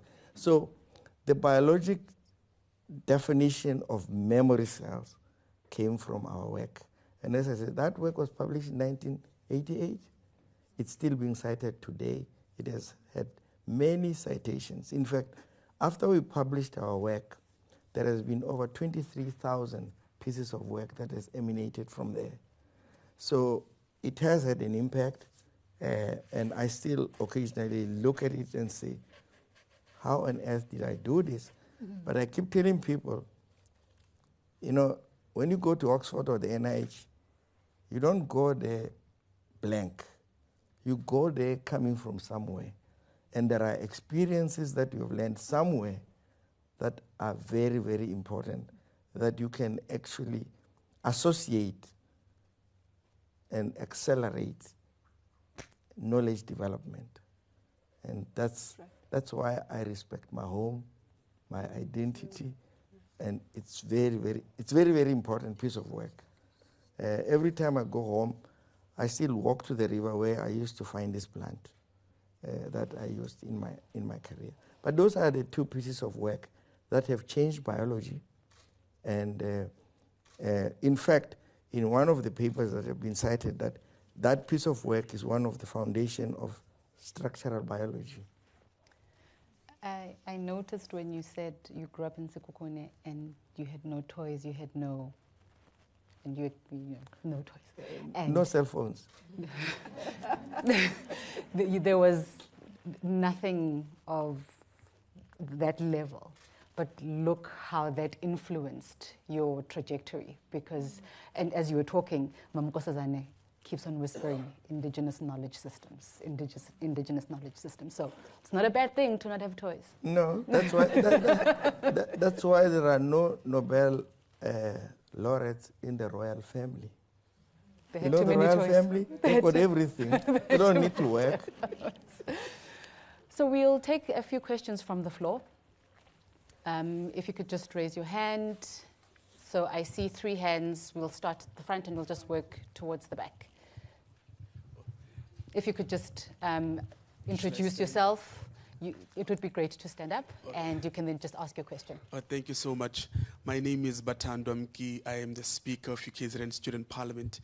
Unfortunately, I actually got here late, so I couldn't hear some of the things. But my question is in relation to Minister Dr. Nkosazana Dlamini-Zuma. I've actually been following the midterms in USA, and the issues actually which encourage voters to go out there to the polls and vote. It has been abortion and also the economy. And recently in USA, the Roe v. Wade case was overturned. So the super precedence of that case that actually afforded women the right to abortion was overturned.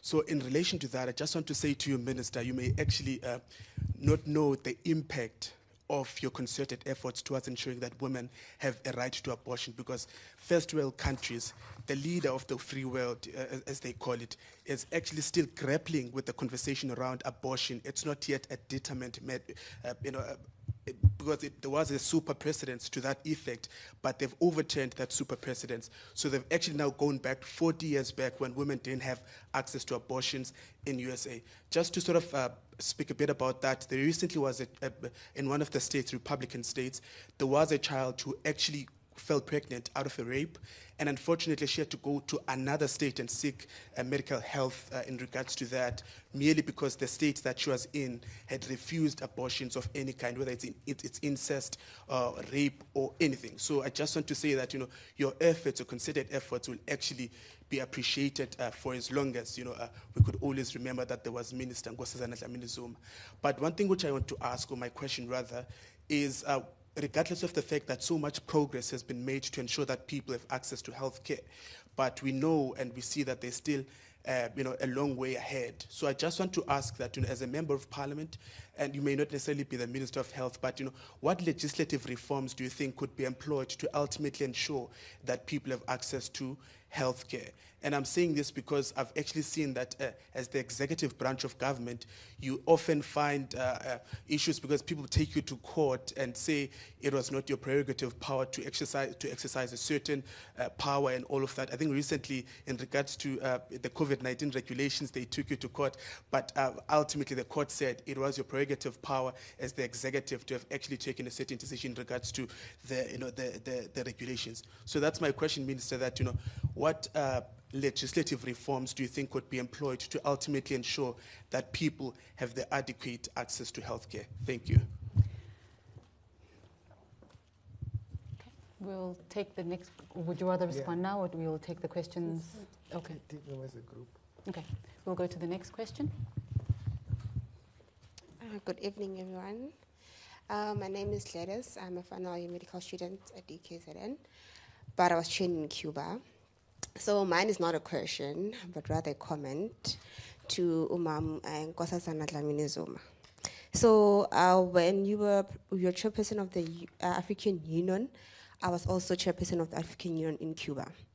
And I remember the deputy president of country Chad, came to Cuba, and I was the only female there, and they were just tall guys, you know how difficult they can be. And I was scared, to be honest, because I was the first African Union chairperson that is a female in Cuba. So this, the PA of the minister, of the deputy minister, came to me and gave me a paper that was written, but in Spanish. And she said to me, I can see that you're scared, so take this. These are Nkosazana Dlamini-Zuma's notes from our meeting that we had.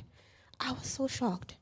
And then, because, we were studying in Spanish, so I literally went through my term with your notes.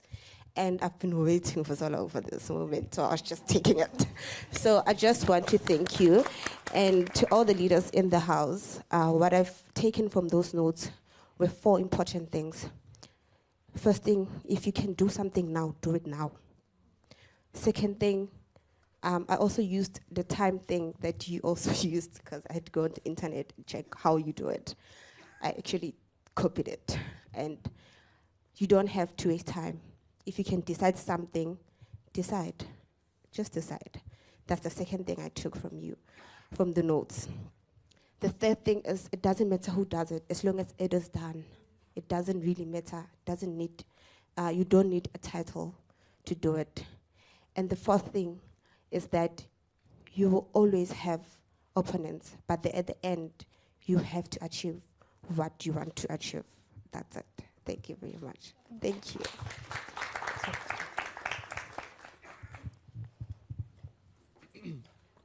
Thank you so much for the opportunity, and to the school for this invitation. My name is it's Mohammed Suleiman. I'm a medical student at the University of KwaZulu-Natal, and I have a quick question, and I want to subject the question to the collective wisdom of the panel on stage. Do you think that we should include political education in the medical field? my observation from a distance is that even at undergraduate level, there seems to be this lack of education in medicine, or the political education rather, because in the early part of this year, I was invited to the World Health Organization in Switzerland for the World Health Assembly. I was part of a student delegation, and I find that politics, it influences every facet of life. And I think that in the medical field, we are too focused on the clinical aspect if we are at wards, so at the hospital, and we entirely focused on that. But the reality of the situation is, when it comes to health systems and policies, we as the youth, we have to be educated on that end. How can we empower ourselves in politics such that we can influence the decisions that actually matter? So, do you support the idea that when there's a curriculum review, we should ask the question that at undergraduate level, how can we add in a component, a module that speaks about political education in the medical field? Thank you so much. I'll ask that Mamkosazana responds to the question, because that was directly posed to her, and then the second question, I think, can then just be opened up to the panel. Well, I think one of the pieces of legislation that's in Parliament now, if it's passed and implemented properly, would really assist. That's the National Health Insurance. Because that will allow access to health in a more equitable manner, and nobody will be left behind. So I think for me, that piece of legislation is very important. And of course, we know Parliament will probably pass it soon, but we also know that some may take it to court, because not everybody thinks we're all equal. Not everybody thinks every child in this country must have access to the same healthcare system. Not every old person must have the same. But I think we must go on, pass it, implement it. That's one single piece of legislation. You ask for one single piece of legislation, and that's the one I think will make a big difference. The curriculum, I will leave it to the professors, but all I can say is that we didn't have the curriculum. But the difference is that the environment within which we lived forced us to be political, to find ways and means of teaching ourselves politics. Of course, now it's a bit different, so hence the question. So I'll leave the professors who deal with curricula to deal with it. Well, I can only say that all of us here are in some way or another products of politics, whether it's in the home or at school or in church. There is always the intervention of politics somewhere. As I indicated earlier on, you know, when I came from the northern Transvaal at the time, coming into Durban, I began to learn a different form of politics. And looking back at my career now, I can't think but just be happy to believe that it taught me a lot about life. Because, as I said, you learn to be able to live and to negotiate and navigate a very complex and a rapidly changing world. And you do that much more better when you have some political background or some political savvy. Now, the problem about politics is like heroin. It can become addictive. it may soon swallow the whole curriculum of medicine, and you all end up being politicians rather than being doctors. So I think to make the answer short, I do believe that medical students should have some form of political education, but it has to be thought of carefully. As I say, I think once people go into politics, it's like they have an addiction. They don't come out. And they require some rehabilitation, and there are not yet hospitals for them. But that's a separate issue altogether. Mam Nkosazana went to the UK to study, and then look where it is now. Look where it is now, and she's got something to say. No, I think a revolutionary doctor is what is needed in the world. So I don't think if you are swallowed, you may say, I'm not practicing, but a doctor is very important, but you heal one patient at a time. Politician, you decide policies that affect everyone. So I don't think it's a mutually exclusive. In fact, that's how I looked at it, that actually where I am, the policies I make have a greater impact than if I had refused and said, no, I want to stay in the hospital. It's very important. I'm not undermining it. It's very important. But also, if you are a doctor, a nurse, and everything, and you understand politics, you'll understand your patients and their problems better than if you didn't. Miriam, you wanted to add something? I agree with everything that's been said, but one of the biggest things that bothers me is I think we are not training people in communities and in different communities to see the needs of the communities. And that's where some of the political training should be, actually. Because you can have a person living in KwaMashu and a person living in Amlazi, and they can have totally different views. And where do you get to? So one has to have the experience of all communities or many communities to arrive at what is absolutely necessary for the country. And I think we lack that. I mean, we don't understand how families function. If the mother has to go to work, what happens to the children? See, and we're not addressing those issues. And that's what worries me. So if you have a good family, and you can, even if the mom goes to work, but there are some caregivers that can look after, nurture the children, go to school, get their education, etc., you're on your way. But at the moment, that doesn't exist. And so I think our communities are suffering. We're not having done enough. But primary health care is about that. But we're not getting there. Why? We're not getting there. Why? That's the problem. That's the problem. We'll take our last question from the floor, and I think after Prof. Lover, we can head over to Prof. Lover to close.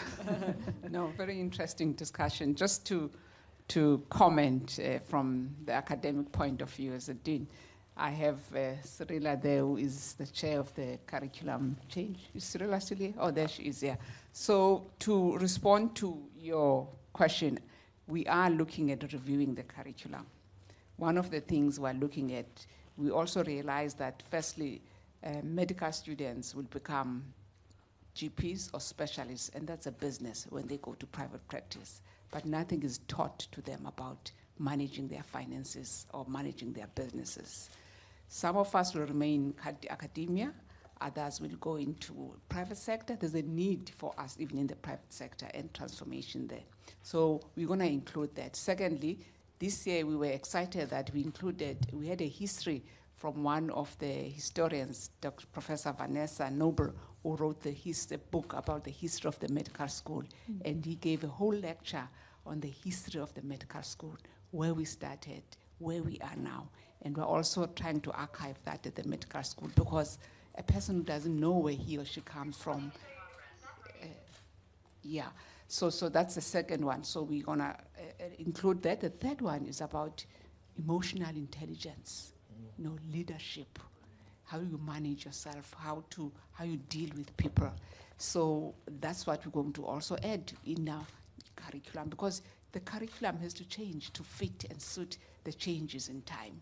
And of course, we're also going to be focusing on preventative care and primary health care, the very same things that we are talking about. Because if we can educate our rural people, the people out there, so we prevent them complicating with disease, we empower them, because we don't have many doctors to disperse all over, but we've got lots of people that we can train and empower and capacitate to be interventional and prevention and education. So that's the fourth aspect. And the last one is about politics.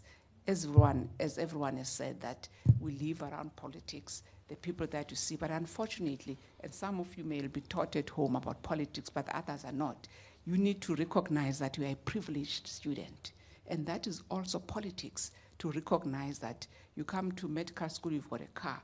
You come to medical school, your parents accompany you. There's a student who was relating to me that the first time he came 3 years ago, he's doing third year now, he came with his sister because he has no parents. He was carrying 2 bags. He had to take a taxi.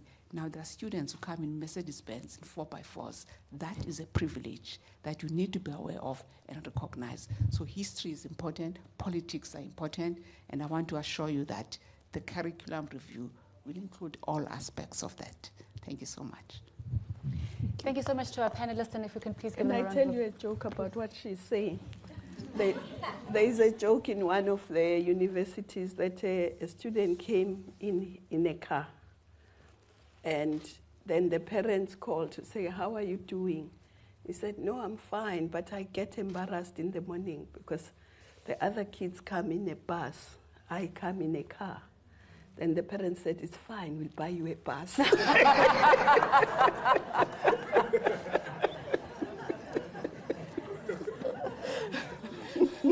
And on that note, thank you very much to our panelists, and thank you very much to all of you for attending this evening. If we could please give our panelists a round of applause. And